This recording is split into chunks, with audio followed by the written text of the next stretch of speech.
Assalamualaikum warahmatullahi wabarakatuh. Waalaikumsalam warahmatullahi wabarakatuh. Perkenalkan, nama saya Siswanto Pak Ustadz. Ya. Mustami dari Cepu Pak Ustadz. Dari Cepu ya. Ya, monggo.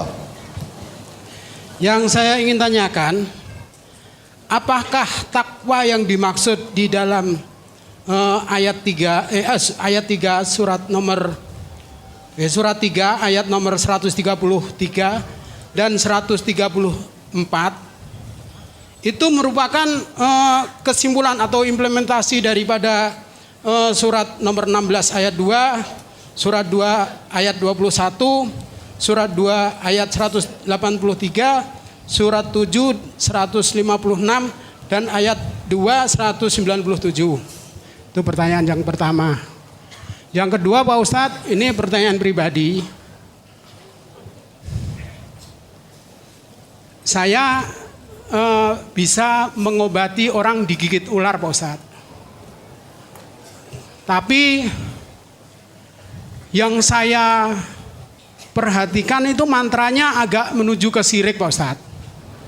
Mantranya begini, sun amatek ajiku si kaki rono, sun leboake marang rogo, jiwane si pulan, waras tanpa tombo lungoloro kanthi rasa, biar bawa ambawani bawono sak jagat rate, la ilaha illallah Muhammad Rasulullah. Mekaten Pak Ustadz.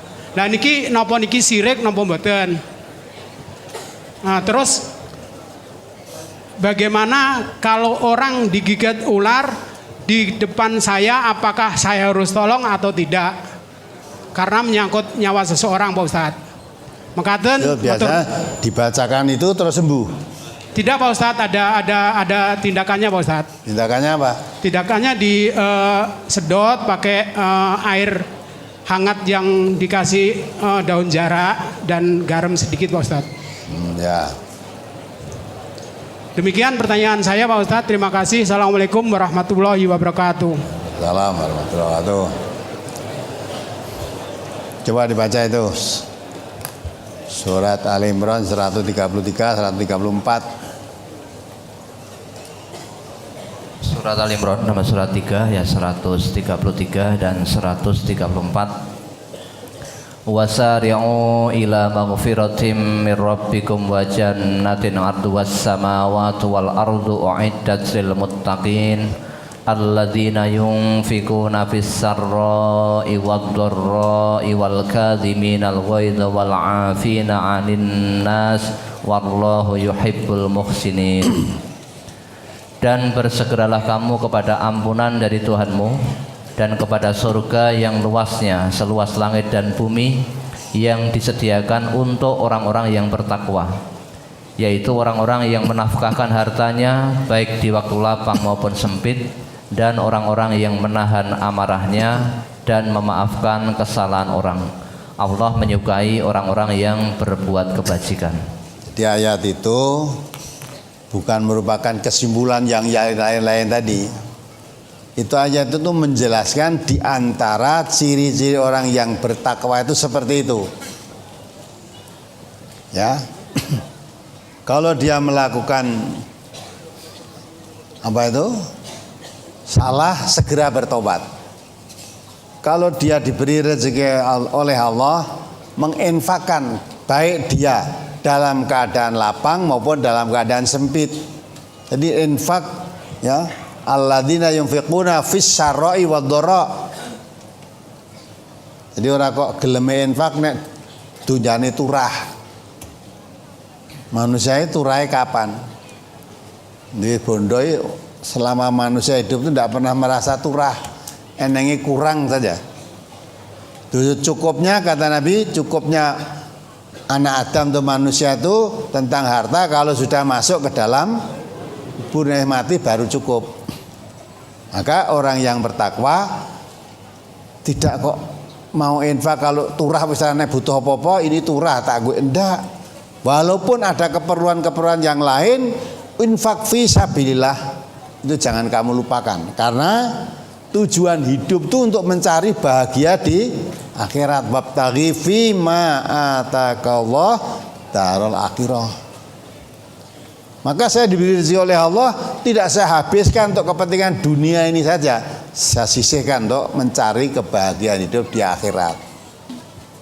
Itu pun tidak banyak kan, hanya sedikit rezeki yang diberikan oleh Allah. Wa mimma razaqnahum yunfikun. Sebagian rezeki yang Allah berikan padamu, sebagian kecil dikeluarkan infaknya.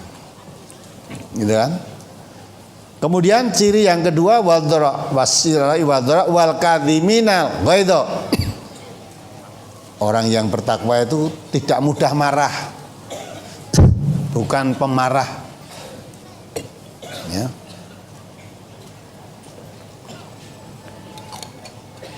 Dia menahan marahnya. Kalau marah tahan. Sampai Nabi ngajari cara menahan marah itu gimana? Kalau kamu marah sedang dalam keadaan diri marah, duduk. Kalau duduk masih marah, berbaring. Ya. Gitu kan?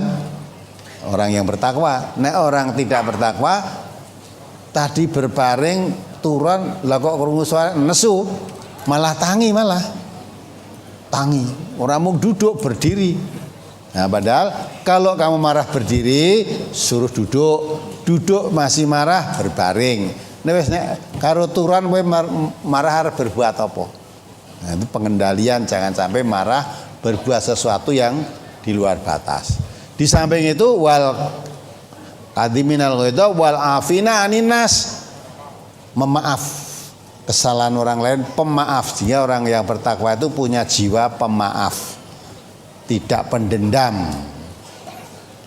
Di ayat lain orang yang bertakwa itu siapa? Dalam surat Al-Baqarah, dzalikal kitabul la raiba fihi hudal lil muttaqin.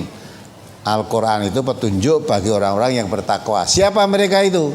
Alladzina yu'minuna bil ghaibi wa yuqimunas sholata wa mimma razaqnahum yunfiqun. Orang yang bertakwa itu ialah orang yang percaya adanya yang gaib. Yang gaib itu sesuatu yang tidak bisa dijangkau oleh panca indera, tetapi dikabarkan oleh Allah. Karena yang tahu yang gaib itu hanya Allah. Atau paling tidak Rasulullah, karena Rasulullah tahu yang gaib itu diberitahu oleh Allah. Seperti Rasulullah lewat sebuah kubur, kemudian Rasulullah mengambil 2 pelepah kurma, ditancapkan pelepah kurma, diambil, disikat jadi 2, tancapkan di 2 kubur itu. Sahabat bertanya, ya Rasulullah, apa yang perlu lakukan? Iya, ini orang di dalam kubur ini sedang disiksa di kuburnya. Ya, karena hal yang diabaikan. Yang satu disiksa karena suka namimah, yang satu disiksa karena ketika kencing tidak bersih, tidak istibra. Nah, disiksa di kubur. Maka dengan saya ambil pelepah kurma, saya tancapkan di 2 kuburnya ini, mudah-mudahan selama pelepah kurma ini belum kering, Allah tidak menyiksanya. Siksa kubur dihentikan. Nah, itu Nabi kok tahu disiksa? Diberitahu oleh Allah. Maka paling tidak kalau berita gaib itu dikabarkan oleh Allah atau oleh Rasulullah. Kalau berita-berita dari manusia seperti kita ini jangan dipercaya. Ada gaib, wah di situ ada hantunya, oh di situ ada memedinya, Allah tidak percaya. Dari mana ada hantu? Dari mana ada memedi? Tidak, itu enggak.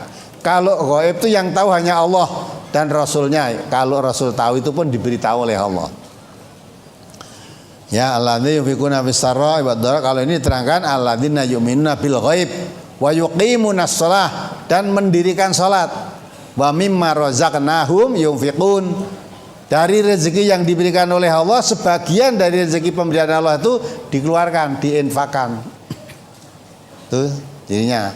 Kelanjutan ayat, walladzina yu'minuna bima unzila ilaika. Orang yang bertakwa itu orang yang percaya apa yang diturunkan kepadamu Muhammad, yaitu Al-Quran. Wa ma unzila min qablika, dan kitab-kitab yang diturunkan sebelum kamu, yaitu kitab yang lain, Taurat, Injil yang diberikan kepada nabi-nabi yang dulu. Ya. Wa bil akhiratihum yuqinun. Pada adanya hari akhirat, hari pembalasan, dia yakin. Karena adanya hari pembalasan di akhirat nanti, maka kalau berbuat sesuatu yang akan mendapat balasan kebaikan di sisi Allah. maka orang yang bertakwa akan selalu berbuat baik.